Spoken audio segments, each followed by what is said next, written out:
Welcome everyone to the first challenge of the Crown of Sorrow raid in Destiny 2. If you've reached rank 4 within your clan, you'll have access to this bounty from Hawthorne.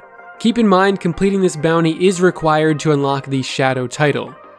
The challenge is called Limited Blessings, and like the name suggests, you're only allowed a limited number of blessed players during the first encounter. Normally, you'd set up the raid with 3 teams of 2, each team having 1 player get the blessing from the green pool. This time, however, a maximum of 2 players are only allowed to pick up the buff, and only 2 players total can have the buff at one time during this encounter. Set up your teams like normal, except the team of 2 in the middle of the room will not be starting with or receiving any buffs throughout the fight. This means both of the middle players will be non-blessed and will not be able to kill their crystals, and so the responsibility falls to the other 2 teams to help them destroy it. Now, something you'll want to keep in mind is since the middle team won't have any buffs, they should always be standing outside of the Witch's Vessel when everyone is switching their buffs.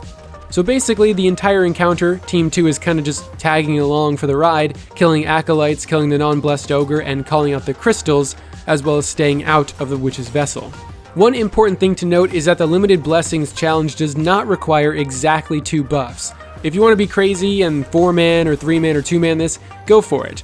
As long as you have less than 3 blessed players throughout the entire first encounter, you're golden.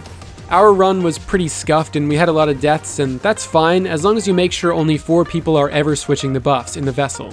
Remember that if your teammate with the buff dies, once you revive them, have them stand out of the circle next time you swap the buff so that you can rebalance the teams. That's the Limited Blessing Challenge in Crown of Sorrow. If you'd like to show some extra support for the channel, then you can watch the rest of our run here. Otherwise, thank you for checking out the video, and have a great day.